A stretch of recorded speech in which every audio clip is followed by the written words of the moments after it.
Resumão da semana 16 de NFL e a gente já vai começar falando de Philadelphia Eagles e Dallas Cowboys, que foi talvez o melhor jogo dessa rodada. E foi uma surpresa porque uma das grandes questões que precisavam ser respondidas nesse final de semana seria como o Philadelphia Eagles jogaria sem o Jalen Hurts. Para quem não se lembra, o Jalen Hurts sofreu uma lesão no ombro e ainda na sexta-feira ele foi descartado para o jogo no sábado contra o Dallas Cowboys. E a verdade é que o Philadelphia Eagles jogou bem. A partida inteira foi disputada. Os Cowboys viraram só nos 5 minutos finais do jogo. E durante vários momentos da partida, quem teve a liderança do placar foi o Philadelphia Eagles. Só que o time sofreu muitos turnovers. E eu acho que essa foi a principal chave do jogo para os Cowboys. Foram 6 turnovers totais nos Eagles, 2 do Miles Sanders e 4 do Gardner Minshew. E isso não acontecia com o Jalen Hurts. Jalen Hurts estava sendo um dos quarterbacks que melhor cuidava da bola na temporada. E muito do dinamismo do ataque vinha dele, mas não só o potencial de big plays, mas o fato dele não ser um quarterback que entregava a bola para o adversário. O Gardner Minshew não conseguiu manter essa estatística dos Eagles viva. Os Eagles são dos times que menos entregam a bola para o adversário. E os Cowboys se aproveitaram bem disso. Só que no começo do jogo, o nosso queridíssimo Dak Prescott teve uma pick six que eu achei que ia complicar o jogo para os Cowboys. Porque os Eagles são um time que são muito bem treinados e que erram muito pouco. Então você não pode errar contra os Eagles. E depois daquela interceptação, a gente já tinha visto o Dak Prescott errar algumas vezes na temporada. E acabou que ele teve o seu melhor jogo com a camisa dos Cowboys nessa temporada. Foram 3 touchdowns. Ele colocou o jogo no braço, teve uma conversão numa terceira para 30, excelente, que ele acerta um belíssimo passe para o T.Y. Hilton. E respondeu também uma grande dúvida que a gente tinha, que seria se os Cowboys voltariam a jogar bem depois de algumas semanas com desempenho abaixo, né? A defesa ainda assim tem decepcionado, né? São, se não me engano, 3 semanas seguidas cedendo mais de 30 pontos. Mas não é como se o time fosse se preocupar para o futuro, para o restante da temporada, porque o ataque está muito bem. O CeeDee Lamb teve um grande jogo, o Ezekiel Elliott teve um ótimo jogo, o Dak Prescott, como eu falei, teve um excelente jogo. E os Cowboys chegam muito forte na pós-temporada. Ainda tem a expectativa de que o time lute pela divisão, porque o Philadelphia Eagles não sabe ainda quando que o Jalen Hurts vai voltar. Então pode ser que eles percam os próximos 2 jogos, embora eu ache bem difícil perder para o New Orleans Saints. Mas ainda há essa expectativa nos Cowboys de conseguir a vitória na divisão. E para os Eagles, eu acho que pelo menos o time sabe que sem o Jalen Hurts consegue ser competitivo ainda. Seria muito triste um time tão bom quanto o Philadelphia Eagles depender do Jalen Hurts voltar 100%, porque a gente sabe que lesão no ombro, geralmente o jogador precisa jogar com essa lesão durante um tempo. O Jimmy Garoppolo na temporada passada jogou os playoffs inteiros com uma lesão no ombro e não foi um dos melhores desempenhos de sua carreira. Então, saber que tem a opção do Gardner Minshew caso o Jalen Hurts precise ficar mais tempo fora, acalma o torcedor dos Eagles. Então, um excelente jogo, 2 equipes que provavelmente vão se enfrentar nos playoffs de novo, e a vitória saiu para o Dallas Cowboys. Green Bay e Miami Dolphins, um dos jogos que mais me surpreendeu nessa semana, e eu acho que diz muito sobre o momento das 2 equipes na temporada. O Miami Dolphins chegou à sua 4ª derrota seguida, e eu vou ser bem sincero com vocês, eu estou muito preocupado com a sequência da temporada do Miami Dolphins. Por quê? O Tua Tagovailoa sofreu uma lesão no jogo e foi novamente uma concussão. Ele está no protocolo de concussão agora. Ainda não saiu detalhe se é uma concussão mais séria, mais leve do que as outras e tal. Mas foi uma pancada que rolou ali no final do 2º quarto e ele jogou o restante do jogo inteiro. Mas assim, é de novo uma concussão. É a 3ª concussão que o Tua sofre na temporada. E a verdade é que isso afetou o desempenho dele no jogo. Ele teve um segundo tempo muito ruim. O último quarto do Tua Tagovailoa talvez foi... acho que com certeza foi o pior quarto dele como profissional até hoje. Foram 3 interceptações que acabaram com as chances do Miami Dolphins na partida. Foram 2 no último quarto e foram interceptações feias. O Tua perdeu o recebedor livre, fez leitura errada, não identificou as marcações e nenhuma dessas interceptações foram sofrendo pressão. Então, isso preocupa muito porque a grande virtude do Tua Tagovailoa nunca foi o braço, nunca foi as big plays, nunca foram as big plays, mas sim o fato dele ser um quarterback extremamente preciso que tomava boas decisões dentro de campo, e isso não tem acontecido nas últimas semanas. Tirando aquela partida contra o Buffalo Bills que realmente o Tua jogou bem e o time perdeu com o ataque jogando bem, o Tua fez uma péssima partida contra os 49ers, uma péssima partida contra o Los Angeles Chargers e uma péssima partida contra o Green Bay Packers. A partida contra os 49ers expôs o ataque do Miami Dolphins. O time lotou o meio do campo, os cornerbacks marcaram sob pressão os wide receivers, e na semana seguinte os Chargers emularam algo parecido. Não foi da mesma forma, porque os 49ers utilizaram muito o Dre Greenlaw e o Fred Warner, que são linebackers na marcação. Os Chargers usaram mais a marcação em pressão dos cornerbacks. Mas desde que o time enfrentou os 49ers, a gente viu uma mudança no desempenho do Miami Dolphins na temporada. E as próximas 2 semanas são jogos divisionais. E jogo divisional a gente sabe que tudo pode acontecer. O jogo contra os Patriots não estão jogando mal nas últimas semanas. Teve a derrota para os Raiders, que foi uma derrota doloridíssima. Teve agora a derrota para os Cincinnati Bengals, que dava para ter vencido esse jogo. O time teve a bola nos minutos finais e acabou não conseguindo pontuar.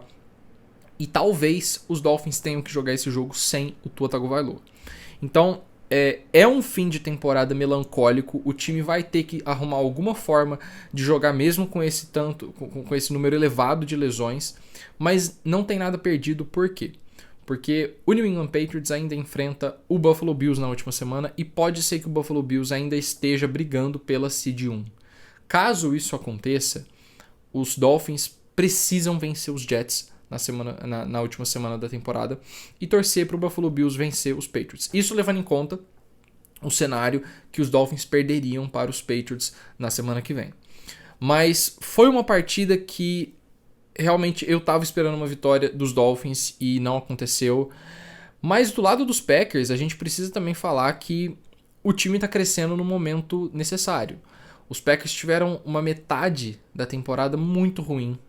Ali, desde que perdeu para o New York Giants, os Packers não se encontraram mais, principalmente ofensivamente, mas a defesa também, com o Joe Barry fazendo chamadas bizarras, não estava conseguindo segurar os adversários.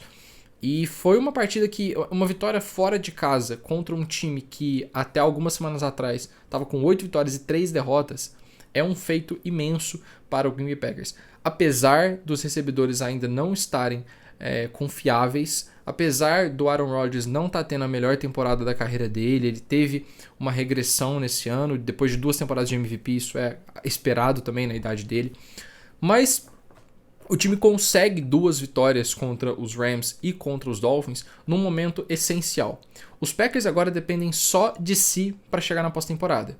Só que enfrentam 2 adversários muito difíceis agora, que é o Minnesota Vikings, que ainda está brigando por seed 1, e pela seed 2 também, porque os 49ers podem alcançar o Minnesota Vikings, e o Detroit Lions, que já venceu o Green Bay Packers na temporada e que vai entrar com tudo nesse jogo para tentar ir para os playoffs. Então a gente vai ter aí um final de temporada realmente emocionante para as equipes, os Packers lutando por playoffs, os Dolphins lutando para manter a seed 7 da AFC, e vai ser um final de temporada muito mais emocionante do que a gente teve nas temporadas passadas. 49ers e Washington Commanders se enfrentaram também neste sábado e tá ficando difícil não se empolgar com o Brock Purdy, não é mesmo? Ele teve talvez o melhor jogo dele com a camisa dos 49ers até hoje e foi um jogo muito importante porque o time não funcionou no primeiro tempo. Pareceu que os 49ers chegaram com uma ressaquinha por ter vencido os Seahawks na semana passada e ter garantido a vaga de playoffs. Mas no segundo tempo o time voltou com tudo. O Brock Purdy acertou 2 touchdowns que foram 2 excelentes jogadas realmente para o George Kittle. Uma delas o Kittle roubou o touchdown do Ray McCloud, que foi o passe longo de mais de 30 jardas, que era para o Ray McCloud, não era para o Kittle. O Kittle mudou a rota dele no meio do caminho. E na hora que eu vi esse lance ao vivo, eu fiquei tentando imaginar por que tinham 2 jogadores no exato mesmo lugar. Eu pensei, alguém fez a rota errada e foi o Kittle, mas acabou sendo touchdown. Eles até brincaram sobre isso na conferência. E esse time parece estar muito leve. Os 49ers passaram por muitas coisas na temporada. O Trey Lance se lesionou, o Jimmy Garoppolo se machucou, nós tivemos várias outras lesões de jogadores também. O Emmanuel Mosley perdeu a temporada no jogo contra o Carolina Panthers, o Elijah Mitchell sofrendo com lesões também, e aí teve a chegada do Christian McCaffrey, teve lesão do Debo. O time não teve área de respiro, basicamente. Sempre que o time encontrava uma estabilidade, vinha um caminhão de lesões e destruía o time. Então é muito bom ver que os 49ers agora parecem estar no seu melhor momento na temporada. E com o terceiro quarterback, que é algo que, sinceramente, eu não esperava. Eu sou torcedor dos 49ers e eu tinha certeza absoluta que o time não ia competir por Super Bowl, porque a história diz que isso não ia acontecer. A gente, como torcedor e como analista, precisa entender que um calouro de sétima rodada é um calouro de sétima rodada por um motivo. E o Brock Purdy não está sendo um quarterback fenomenal, fantástico, nem nada do tipo, mas ele está mantendo o nível do Jimmy Garoppolo, que era um nível que mantinha os 49ers competindo por Super Bowl, como um calouro de sétima rodada, como a última escolha do draft. E isso é algo esplêndido para se fazer. Porque o sistema do Kyle Shanahan não é um sistema simples. O Brock Purdy, ele poderia chegar e fazer um monte de besteira. E na verdade ele está jogando com muita calma, com muita tranquilidade. Ele parece muito à vontade no sistema. Ele parece confortável com seus companheiros também. Ele toma riscos dentro de campo. Isso acaba fazendo com que às vezes ele tenha uma interceptação que... Nas semanas passadas ele teve sorte nas interceptações. Ele teve uma interceptação que voltou contra o Tampa Bay Buccaneers. Depois ele teve uma interceptação dropada horrorosa contra o Seahawks, que acabou não entrando para estatística, né, porque foi um passo dropado. E aí nesse jogo ele teve uma interceptação que eu não achei que foi culpa dele. O Jauan Jennings vai balançando a bola. Ele faz o que todo técnico fala para você não fazer, que é não conseguiu pegar a bola, não fica jogando ela pra cima. Ele joga ela pra cima, a bola viaja 6 jardas e cai no colo do defensor do Washington Commanders. Mas, mesmo assim, o time voltou bem dessa interceptação e tá dinâmico. Eu notei que o time não conseguiu aproveitar várias chances na red zone também. Isso é algo que me preocupa, porque os 49ers na temporada passada foram o melhor time em red zone, em conversão de touchdown na red zone. E nesse jogo tivemos 3... Isso sempre acontece. Toda vez que eu falo dos 49ers eu acabo falando tivemos, eu uso o verbo no individual porque, pô, né? Acontece. Mas eles tiveram 3 posses seguidas dentro da red zone e não converteram um touchdown. Depois teve mais uma e o McCaffrey acabou entrando. Mas de qualquer forma, é outro time que cresceu na hora certa. E quanto ao Washington Commanders, eu gostei da atuação do time. Eu achei que eles souberam atacar bem a única fraqueza que essa defesa dos 49ers tem, que é a defesa aérea, principalmente as big plays. O Taylor Heinicke é um quarterback que, por mais que ele não seja um bom quarterback, dizendo assim, ele não é um bom quarterback, mas ele faz o time dele jogar bem e ninguém entende isso. Ele é um cara que eu gosto de definir como kamikaze. Parece que ele não tem nada a perder. Então você vai ver ele soltando bomba no fundo do campo e ele não tá nem aí com isso. E ele acertou vários passes incríveis na partida. E isso acaba gerando interceptações também, porque o Taylor Heinicke não é o Patrick Mahomes. Então ele tem o potencial de big play, mas também tem um potencial alto de turnovers. E ele foi bancado no meio do jogo. E eu não consegui entender por quê. O Carson Wentz entrou também, não jogou mal. Mas, cara, o Taylor Heinicke tinha uma derrota até aqui. E ele estava perdendo um jogo para os 49ers, que é um time que compete por Super Bowl. Então, assim, eu acho que por mais que a atuação do Washington Commanders não tenha sido uma atuação ruim, uma atuação horrível, cara, não consigo entender essa decisão do Ron Rivera. Ainda não decidiram qual vai ser o quarterback titular do Washington Commanders seguindo pelo final de temporada, mas é uma decisão que eu acho que pode dar muito errado. E antes da gente passar para o próximo jogo, eu preciso falar uma coisa. O Nick Bosa é o Defensive Player of the Year. Eu acho que até 2 semanas atrás, 3 semanas atrás, tinha debate entre ele e o Michael Parsons, mas sinceramente, o nível de dominância e de finalização do Nick Bosa tá absurdo. O Nick Bosa acaba com as jogadas ofensivas do outro time. E não só com sacks, mas com pressão, com hits no QB, ele tá o tempo inteiro atazanando a vida dos quarterbacks. E algo que o Micah Parsons faz muito bem também, só que o Nick Bosa é o melhor jogador da melhor defesa da NFL. Ponto. A defesa dos Cowboys não tá conseguindo segurar os adversários mais. Foram 3 semanas ruins da defesa dos Cowboys. Eu falei Dolphins ali atrás. Foram 3 semanas ruins e os 49ers continuam tendo a defesa mais dominante da NFL. Então, não é só uma questão de qual jogador você prefere, mas é entender como o prêmio funciona. E o Nick Bosa tá sendo um jogador que tá acumulando várias estatísticas. Em tape ele está sendo fenomenal e ele é o melhor jogador da melhor defesa. Geralmente esse jogador tende a vencer o MVP, o Defensive Player of the Year. E eu acho justo também, baseado no que ele tem feito em campo. Antes da gente continuar, eu quero lembrar vocês de acessar o site da Esporte América se você procura por produtos de futebol americano como este boné, como moletons, camisetas, bolas.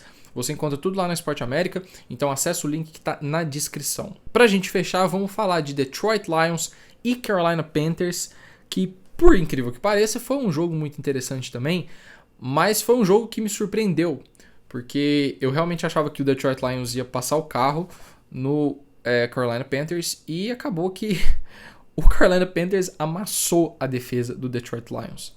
O time teve 300 jardas corridas, foram mais de 300 jardas corridas, e 160 foram com o Chuba Hubbard, mais 130 foi com o D'Onta Foreman, ou foi o contrário, mas enfim. Foram 2 jogadores que brincaram com a defesa dos Lions. Não é todo dia que você tem 2 running backs passando de 100 jardas corridas. O Sam Darnold jogou bem também. Eu não consigo entender esse time do Carolina Panthers. Eles tiveram o Baker Mayfield na temporada, tiveram o PJ Walker, e aí o Sam Darnold voltou, estava lesionado, e o Sam Darnold está jogando bem nas últimas semanas, então... sabe, não dá pra entender. Na semana passada o time perdeu pros Steelers, eu achei que ia vencer. Então, perdeu, né? Perdeu pros Steelers na semana passada. E esse tipo de coisa, cara, são aqueles jogos que a gente não consegue entender muito bem, porque todo mundo tava botando fé nos Lions. Era um time que tava crescendo na hora certa também, assim como os Packers.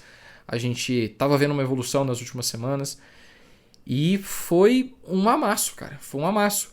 No começo do jogo até teve um momento ali em que o jogo tava disputado, né? O jogo tava 7-7, os Lions tiveram a bola dentro da red zone e acabaram sofrendo um fumble. Não foi um jogo ruim do Jared Goff, muito pelo contrário. Ele teve 3 touchdowns, nenhuma interceptação, conseguiu mover as correntes, mas os Lions demoraram para reagir. Eles chegaram a ficar mais de 20 pontos atrás do placar, e quando isso acontece, é muito raro um time voltar de uma deficiência de 20 pontos no jogo fora de casa. Então, os Lions se colocaram numa situação ruim, não conseguiram reverter. Eu acho que eles deveriam ter vencido esse jogo. Acho que se eles se enfrentassem mais 5 vezes, os Lions venceriam as próximas 4 partidas. Mas se complicaram agora na briga por playoffs, porque o Seattle Seahawks também está 7-8, o Green Bay Packers agora está 7-8 também, e depende só dele para se classificar para os playoffs. Tem o Washington Commanders que ainda está com 7 vitórias também, tem um empate, e isso tem sido o desempate dessa briga pela seed 7. E agora o Carolina Panthers também se mantém vivo no sonho por playoffs, uma coisa que a gente achou que não iria acontecer nessa temporada. Eles ainda podem vencer a NFC South com uma vitória sobre o Tampa Bay Buccaneers na semana que vem e uma vitória na última semana contra o New Orleans Saints. Então, a NFC tá muito divertida. A briga por playoffs esse ano, cara, tá muito legal. Tem muito time que pode ir, tem muito time bom que pode ficar de fora. E essas últimas 2 semanas vão ser imperdíveis na NFL. Na última semana a gente vai ter um jogo que é muito interessante, que eu não falei dessa equipe aqui ainda, mas vai ser Tennessee Titans contra Jacksonville Jaguars. É um jogo que, cara, quem vencer isso vai levar a AFC South, independente do que acontecer na semana 17. Então é como se os Jaguars e os Titans tivessem uma semana de folga na semana 17, né? E na semana 18, perdão. Eles vão se enfrentar e vai ser um jogo épico. Eu acho que vai ser um jogo muito legal. E eu torço para que o Trevor Lawrence vá para os playoffs, porque é um jogador que eu gosto muito e é um jogador que cresceu também na hora certa. Então é isso, eu fico por aqui. Na semana que vem a gente volta com mais um resumão. Eu espero que você tenha aproveitado o seu Natal, que você aproveite o fim de ano também. 2023 vai ser um ano fantástico. Eu acho que a gente teve novamente um excelente ano de NFL, que começou devagar, vamos ser sinceros, mas do meio da temporada para cá A gente tem visto jogos incríveis, jogos históricos. Tivemos a maior virada da história da NFL nessa temporada e eu sempre gosto quando a gente bate essas marcas. E eu fico muito feliz que você acompanhou a gente aqui no Endzone. Toda a equipe do Esportudo deseja a você um excelente ano novo e não se esqueça de conferir os nossos outros programas também. Tem o Zona MVP na sexta-feira, tem o Evito Morning Show na quinta-feira e a gente também te espera por lá. Um grande abraço e até a próxima.